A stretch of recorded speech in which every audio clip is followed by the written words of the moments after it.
Ok, habíamos quedado en la última cápsula para test de hipótesis de dos muestras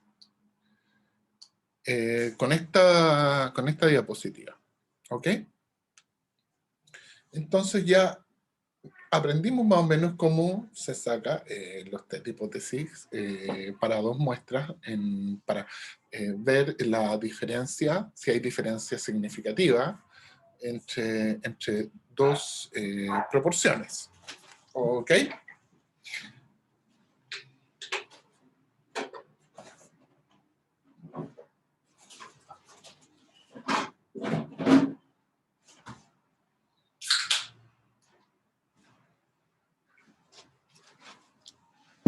Ahora, tenemos que ver la diferencia cuando tenemos dos muestras y queremos ver si existe una diferencia significativa entre dos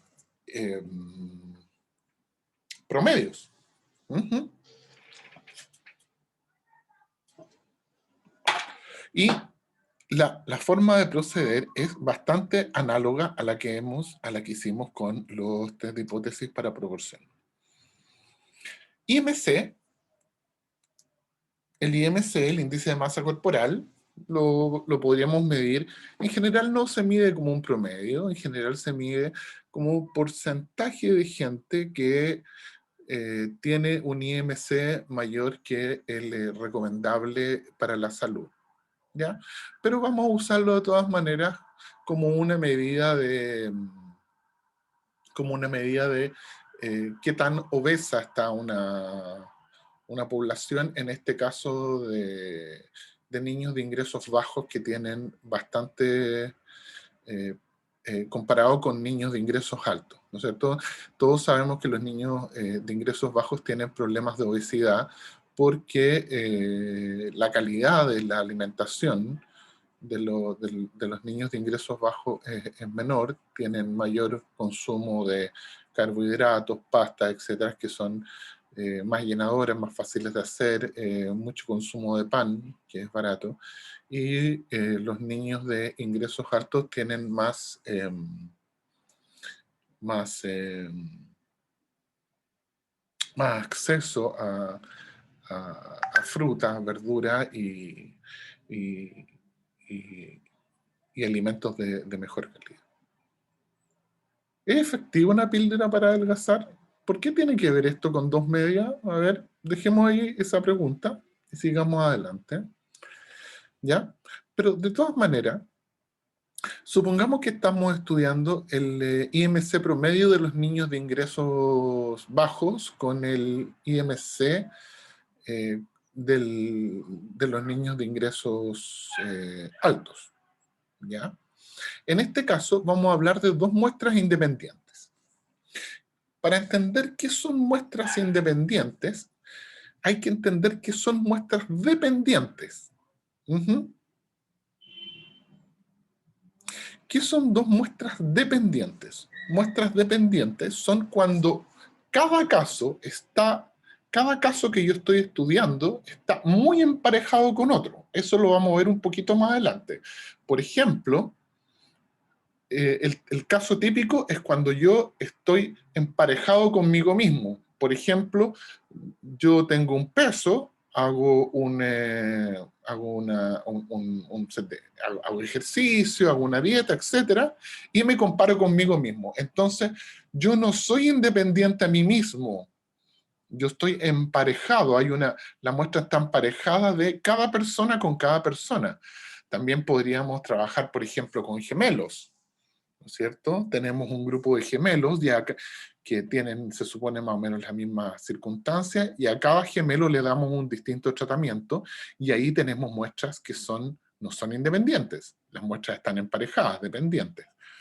Pero si yo tomo una muestra de un montón de niños de ingresos bajos, no sé, voy a una comuna como La Pintana, San Ramón, y después tomo una muestra de niños de esas comunas y los comparo con una muestra de niños aleatorios sacados de la comuna de Las Condes y Vitacura.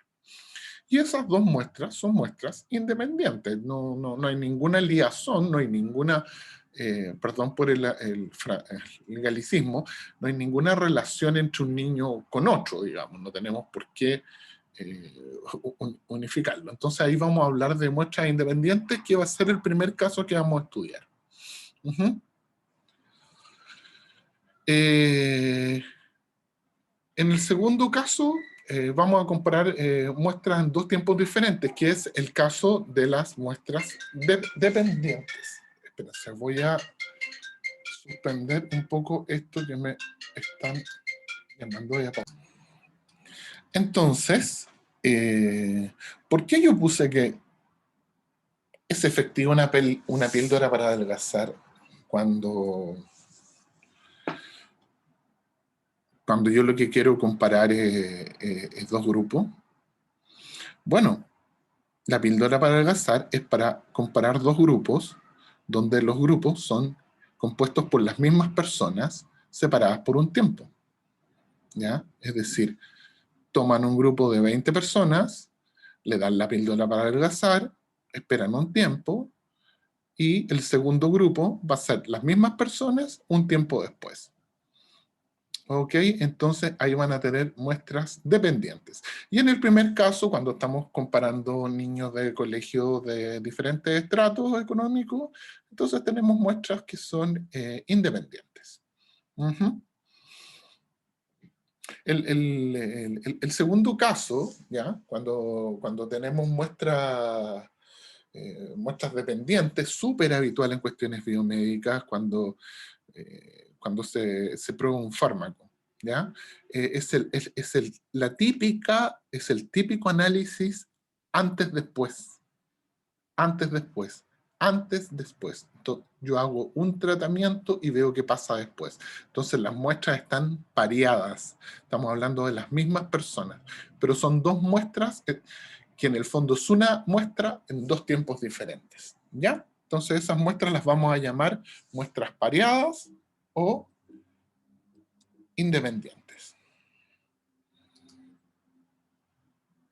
Cuando hagamos pruebas T de hipótesis, ¿ya? Para la diferencia de dos medias, aquí tenemos la distribución T, ¿ya?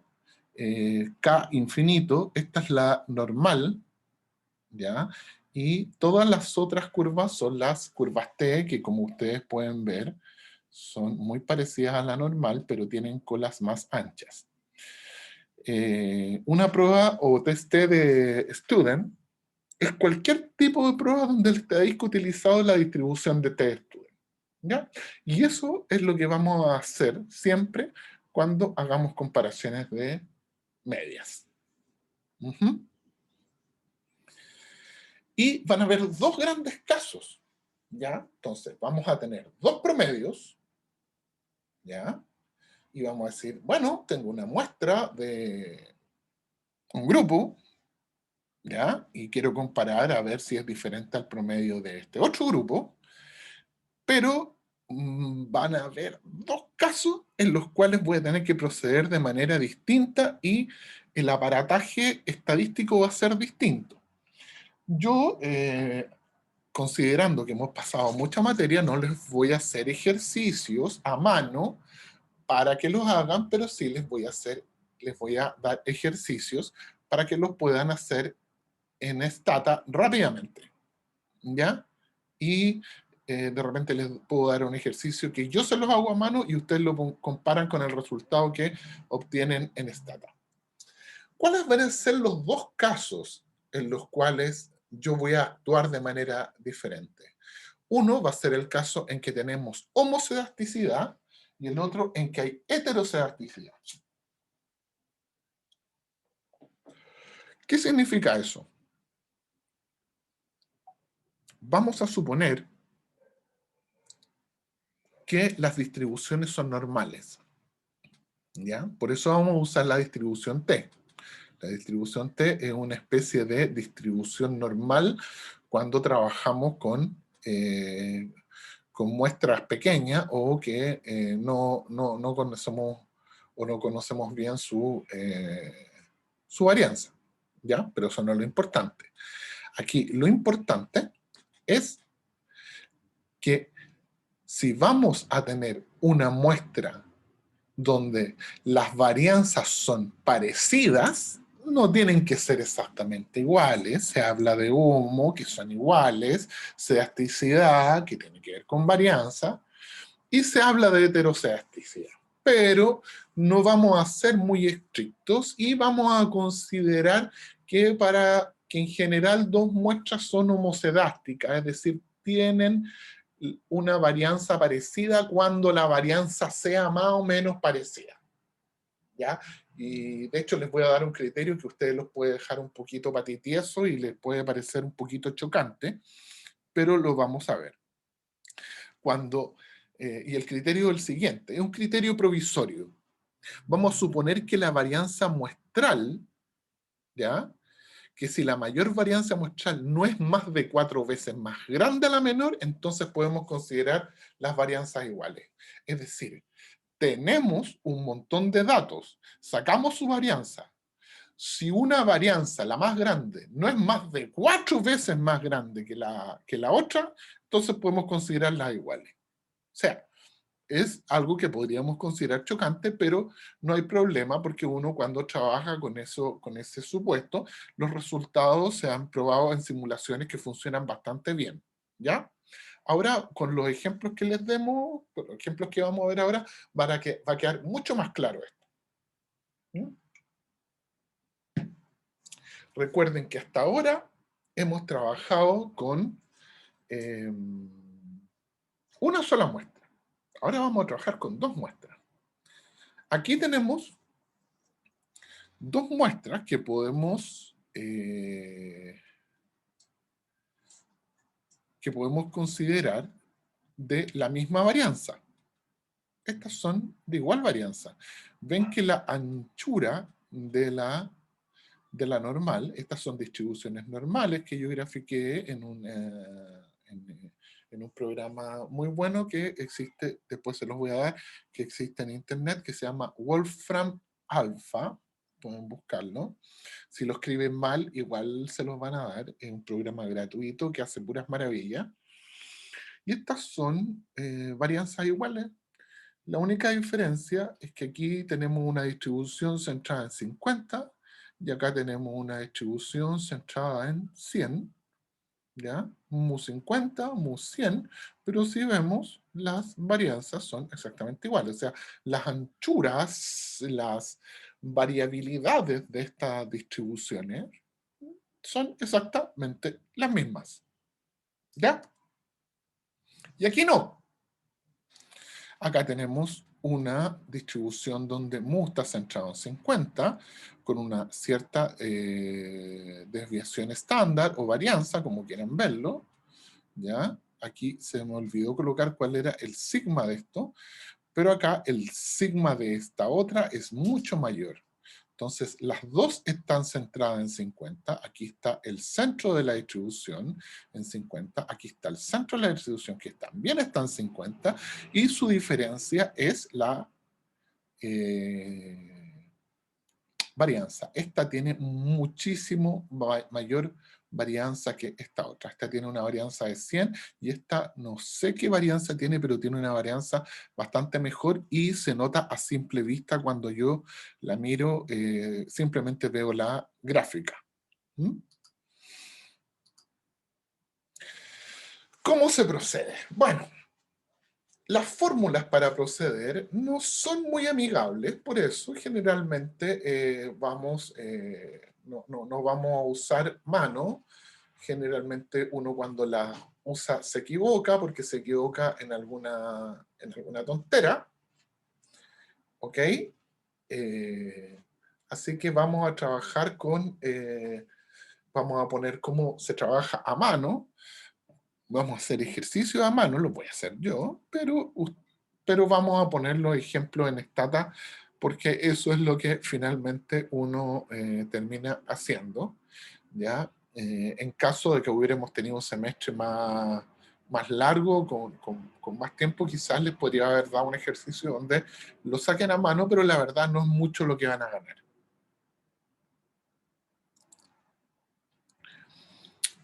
Entonces, prueba de hipótesis para el caso de una cola. tenemos que la hipótesis nula es que mu1 es igual a mu2. Perdón, que la diferencia entre mu1 y mu2 es una constante. Esa constante, generalmente, el 99,9% de las veces es cero. Es decir, la hipótesis nula generalmente es que mu1, perdón, voy a devolverme, es que mu1 es igual a mu2. Generalmente, es decir, aquí tenemos el caso general en que estamos tomando la hipótesis en que la diferencia entre dos promedios es un número fijo. Esa es la hipótesis. Yo tengo la hipótesis, por ejemplo, de que la diferencia entre la altura promedio de hombres y mujeres es 10%. Entonces, si mu1 es hombre y mu2 es el promedio de las mujeres, mu sub 0 es 10%. Y esa es mi hipótesis nula. ¿Ya? Que la diferencia es 10%. Esa es mi hipótesis nula. Pero alguien podría haber dicho, miren, tengo una nueva hipótesis, los hombres han crecido más que las mujeres, así que la diferencia entre mu1 y mu2 ahora es mayor a 10%. Ahora, repito, la mayor parte de las veces, este mu0, esta diferencia que, en el caso del ejemplo que les di entre hombres y mujeres, generalmente es cero. O sea, nuestra hipótesis nula va a ser mu1 es igual a mu2, es decir, vamos a tener una igualdad, ¿ya? Y mu1 menos mu2 va a ser mayor a un cierto a mu0, ¿ya? O menor a un cierto mu0, ¿ya? Eso va a ser para una sola cola. Si tuviéramos acá un igual con una diferencia, tendríamos el caso de dos colas. Y tenemos que usar un estadístico de prueba. Es decir, si ustedes revisan las clases anteriores sobre test de hipótesis, siempre tenemos un estadístico de prueba que nos va a dar un número, y una vez mirando ese número, vamos a una tabla, y si la tabla nos da un cierto número, rechazamos o no rechazamos la hipótesis nula. Entonces, este es el caso de la fórmula que hay que usar cuando tenemos homocedasticidad, es decir, tenemos dos distribuciones que se supone que se distribuyen de forma normal, como por ejemplo las alturas de hombres y mujeres. La hipótesis, hemos sabido durante mucho tiempo que la diferencia entre hombres y mujeres siempre ha estado en torno al 10%. ¿Ya? Entonces, este es el promedio de los hombres, este es el promedio de las mujeres. Ambas alturas se distribuyen normalmente con un cierto promedio, ¿ya? Con una distribución normal, y con una cierta diferencia. Una está corrida a la derecha en 10. Pero hay una hipótesis alterna, repito, donde alguien dice, ¿sabe qué? Esta diferencia se ha agrandado. Es decir, los hombres ya no son 10% más grandes que las mujeres, por alguna razón genética, alimenticia, ambiental, de cualquier tipo, tengo una hipótesis. Este mu0, que les repito, generalmente vale 0, pero en este caso estamos en el caso general, es mayor que 10. Entonces, el estadístico de prueba que vamos a usar es el T. El estadístico, la distribución T. La distribución T tiene ciertos grados de libertad. Cuando ustedes vayan a la tabla de la distribución T, tienen que mirar los grados de libertad. ¿Y cuál? Porque cada distribución T, hay distribución T con 1, 2, 3, 4, 5, 6, infinitos grados de libertad. ¿Cuáles son los grados de libertad que ustedes van a tomar? En este caso, van a ser N1 más N2 menos 2. Es decir, N1 va a ser el tamaño de la muestra de hombres, N2 el tamaño de la muestra de mujeres, y a eso le restan un 2. Entonces, si esto vale 10, esto vale 8, esto vale 18, menos 2, 16. Entonces vamos a trabajar con 16 grados de libertad. ¿Y cómo calculo el estadístico de prueba? Muy fácil. tomo el promedio de los hombres, le resto el promedio de las mujeres, le resto el mu 0, que en este caso vale 10, ¿ya? Lo divido por la raíz cuadrada de un numerito que llamo SC cuadrado, paréntesis, 1 partido por N1, 1 partido por el tamaño muestral de los hombres, 1 partido por el tamaño muestral de las mujeres. Esto no tiene ninguna dificultad, uno se puede equivocar algebraicamente, hay que aprender a usar bien la calculadora. ¿Y cómo se calcula ese SC? Ese SC lo vamos a denominar varianza común. ¿Por qué? Porque estamos suponiendo que la varianza entre los dos es común. Ahora, la varianza nunca va a ser exactamente la misma, ¿ya? Pero estamos suponiendo, de nuevo hay que pausar la grabación. Perdón, me llamaron y no me contestaron, así que bloqueé el teléfono. Ya estoy chato que me llamen y no sé si son compañía, qué es lo que pasa. A donde íbamos es que este SC cuadrado es lo que vamos a llamar varianza común, porque se supone que ambas tienen la misma varianza. ¿Y cómo calculamos esa varianza en común? Bueno, cada uno va a tener distinta varianza, ¿ya? Pero se supone que esas varianzas no son muy distintas, ¿ya? Entonces vamos a sacar una especie de varianza general, común a las dos, porque que funciona cuando ese 1 cuadrado no es muy distinto a esos 2 cuadrados. Yo ya les di el ejemplo de que la mayor no puede ser más de 4 veces la menor. Ahora, eso es un criterio. Es un criterio que funciona, digamos, ¿ya?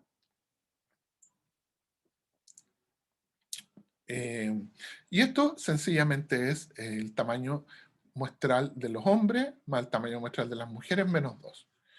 Entonces, todo este chorizo que está acá, que es sencillamente un número que yo puedo calcular, es C1, y ustedes saben calcular varianzas,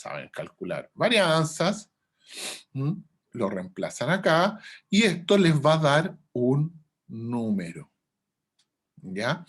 Aquí les pongo que por lo general, este mu 0, esto va a ser una fórmula un poquitito más simple, porque por lo general este mu 0 vale 0, porque lo que nos interesa generalmente es saber si dos medias son iguales. Ahora, para lo que va a venir después, quiero que tengan siempre en cuenta que todo esto es bajo ciertos supuestos. Bajo el supuesto de que las distribuciones son normales. La distribución de, en este caso, de la altura de los hombres, la talla de los hombres, es normal y la de las mujeres también. Si no, vamos a tener que usar otro tipo de metodología estadística, aunque muchas veces la gente no toma mucho en cuenta eso y obvia un poquito que la verdad que da lo mismo, un poquito que sea normal y cuestiones. ¿Ya? Pero se supone que si lo hacemos bien tenemos que tomar el supuesto de que estos son distribuciones normales. ¿Y qué es lo que hay que hacer ahora? Bueno, calcular ese t sub n más 1 más 2 menos 2 y obtener un numerito. ¿Ya? Entonces, les voy a dar un ejemplo. Tenemos dos especies, ¿ya? La especie A, vamos a, no sé, un cierto tipo de ratón, vamos a decir que se parece mucho a otro tipo de ratón, que vamos a llamar especie B. Y alguien tiene la hipótesis de que la especie A pesa más que la especie B. ¿Ya? No hay una diferencia de 10 centímetros, de 10 gramos, de 10 lo que sea, así que el mu 0 en este caso vale 0, que es lo que va a ser por lo general el caso. Entonces la hipótesis nula es que mu A menos mu B es 0, es decir, que mu A es igual a mu B. Esa es la hipótesis nula. ambas especies pesan en promedio lo mismo y estamos suponiendo que ambas especies se distribuyen de manera normal. Y la hipótesis alterna es que mu A es mayor que mu B. Si este lo pasan para acá, sumando, van a tener que mu A es mayor que mu B. ¿Qué es lo que viene ahora? Tomar muestras. Vamos a tomar 46 individuos de A, cuyo peso promedio son 36 kilos, ¿ya? Con una desviación estándar de 6 kilos, necesitamos la desviación estándar, y 50 individuos de B, cuyo promedio fue menor. Ah, miren, entonces a lo mejor efectivamente la hipótesis alterna es verdad. Esta dio un poquito más alta que esta, pero hay que ver si la diferencia es significativa. Y con una desviación estándar de 5. Fíjense que acá dio 6 kilos la desviación estándar, y aquí dio 5 kilos la desviación estándar. Es decir, las desviaciones estándar son más o menos iguales. ¿Cuál es la varianza? 36. 6 por 6, 36. Y aquí la varianza es 25. Es decir, la más grande no es 4 veces más grande que la menor. Por lo tanto, podemos usar esta formulita, que es la de varianzas iguales. Y reemplazamos x1 menos x2, tenemos 46, perdón, 46, perdón, este es el SC, ya, que está acá. Entonces, este es el tamaño muestral menos 1 por el S1, que es 36. Este es el tamaño muestral menos 1 por 25. Tamaño muestral de 1 más tamaño muestral de 2 menos 2. Y eso me da la varianza común, que es 30,27. Y después, sencillamente, este 30,27 lo reemplazan acá y van a tener el T con 94 grados de libertad, que es N más N1, que es 46, más N2, que es 50, y a eso le restan 2 y eso nos da 94. Entonces, nuestra T tiene 94 grados de libertad. Y si yo calculo este numerito en la calculadora, o en Excel o donde quieran, me va a dar sencillamente un número. Y ese número que me dio es 2,67. Para un alfa, y vayan ahora a la tabla de la distribución T de student, creo que no sé si existe la tabla para T, las que le pasé yo para T94, pero pueden usar la para T100 o T90, pero pueden usarla también con algún programa estadístico como Stata. Entonces, para un alfa y una cola, el valor crítico es 1,66. Y obtuvimos un valor mayor a 1,66. Y como el valor es mayor, rechazamos la hipótesis nula a favor de la hipótesis alternativa y decimos que efectivamente la especie A es más grandota en promedio que la especie B. ¿Ya? Entonces sacamos el estadístico, tomamos en cuenta un alfa, un nivel de significación, vamos a la tabla T o la calculamos de alguna otra manera, ¿ya? Y comparamos. Y como el valor que nos dio es mayor, sencillamente rechazamos hipótesis nula a favor de hipótesis alternativa. Ahora, ¿cuál es la otra opción? Que no hay homoscedaticidad. ¿Ya? Que no hay homoscedaticidad. Es decir, una de las varianzas de una especie es mucho más grande que la otra. ¿Ya? Más de 4 veces más grande que la otra. Entonces, aquí lo que vamos a usar es este otro estadístico de prueba, donde lo que hay que calcular no es el SC cuadrado, ¿ya? Porque cada uno tiene un S distinto, cada uno tiene un S,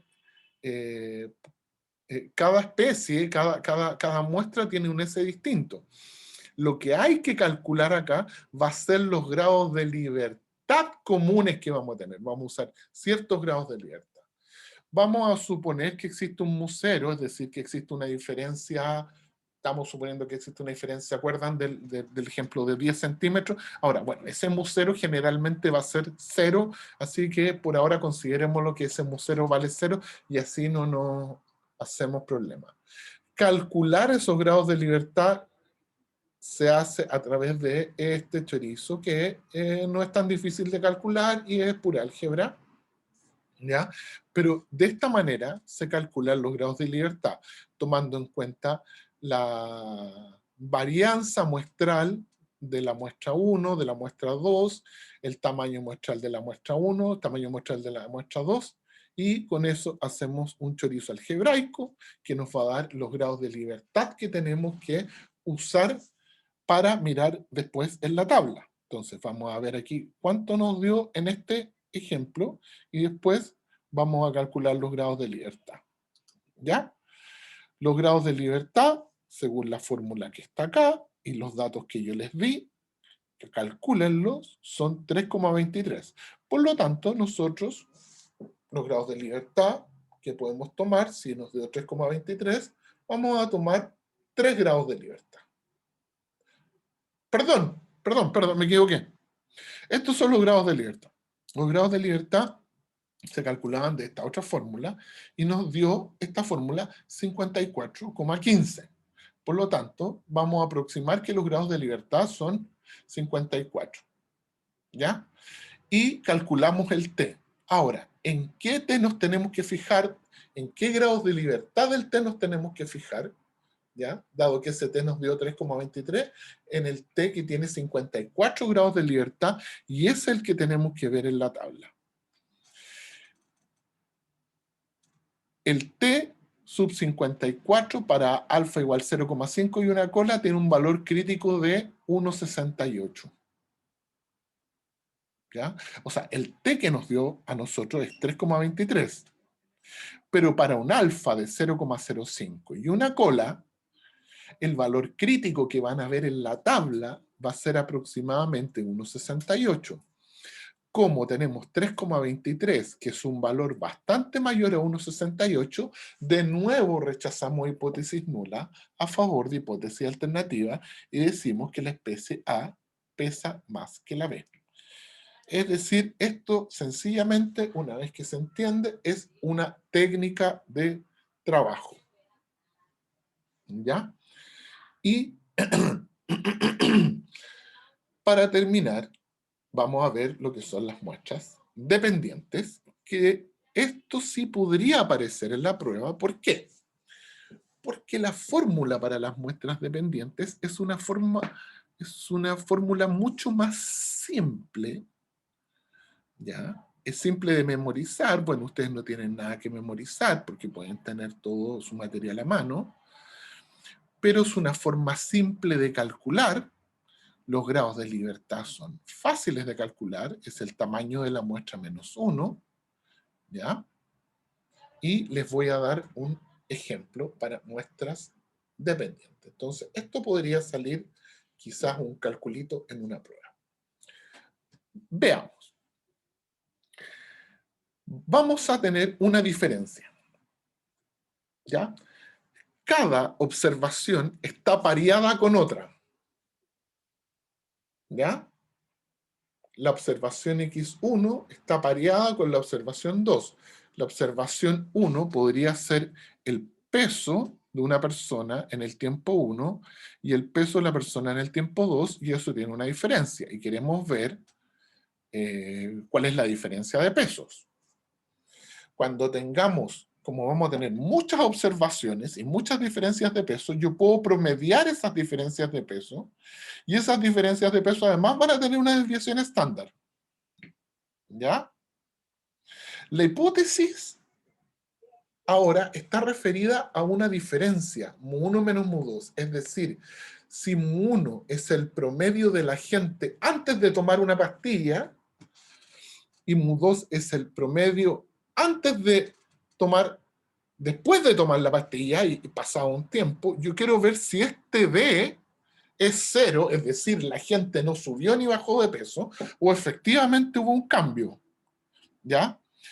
Entonces, la hipótesis nula sería mu1 igual mu2, y la hipótesis alterna podría ser que mu1 es mayor que mu2, es decir, la gente bajó de peso, ¿ya? Y eso es equivalente a decir que la hipótesis nula es que B es mayor que cero. El estadístico de prueba aquí en este caso es mucho más simple que los otros, y les voy a dar un ejemplo de cómo se calcula este estadístico de prueba con un ejemplo práctico. Entonces, no vamos a usar una pastilla para adelgazar. Vamos a usar un fármaco que se supone que baja la presión arterial, y vamos a usar 10 individuos. Y les vamos a tomar la presión diastólica antes y después de la administración del fármaco, obteniendo después de un tiempo. Entonces tenemos el individuo 1, el 2, hasta el individuo 10. La presión diastólica la vamos a denotar como X1, la presión antes de tomar la pastilla. El individuo 1 tenía una presión de 100, el 2 95, 80, 90, 98, etc. El individuo 1, después de tomar el remedio, tuvo una presión de 95, es decir, X1 menos X2 es 5, es decir, bajó su presión. El individuo 2 mantuvo su presión. El individuo 3 aumentó su presión. Pero en general, los individuos bajaron su presión diastólica, ¿ya? Si suman todas las presiones diastólicas antes de tomar el remedio, van a tener 978, y si suman todas las presiones diastólicas después, van a tener 90, ¿ya? Si suman todas las diferencias, van a tener 78. Y como tienen 78, pueden promediar estas diferencias. 78 dividido por el número de observaciones, o el número de diferencia en este caso, que es 10. 7,8. El promedio antes de tomar el remedio es 97,8 y después es 90. Es decir, tenemos razones para pensar que quizás el remedio está haciendo efecto y está bajando la presión diastólica de los pacientes a los cuales estamos probando. Y además, con estos 10 puedo sacar una desviación estándar. ¿Ya? Si yo lo meto esto en Stata, que le pido dame la desviación estándar y me la da. La desviación estándar acá es 9,5 y acá es 6,1. Entonces, ¿cuáles son los valores que necesito? Primero, el D barra, que es el promedio de las diferencias, 7,8. El otro es la desviación estándar del D barra, que es la desviación estándar de estos valores, que es 6,5, y nada más. Y lo otro que necesito es la raíz de n, que en este caso es la raíz de 10. Entonces calculo muy rápido. D 7,8, SD 6,5 dividido por raíz de 10 me da 3,79. Este es mi estadístico de prueba.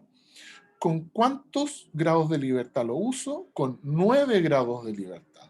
La hipótesis es nula, es que esta cuestión no baja la presión arterial, y la hipótesis alterna es que sí la baja. Y eso lo vamos a ver con nuestro estadístico de prueba, que en este caso es 3,79. Entonces, como teníamos 10 observaciones y los grados de libertad son n-1, entonces tenemos que fijarnos en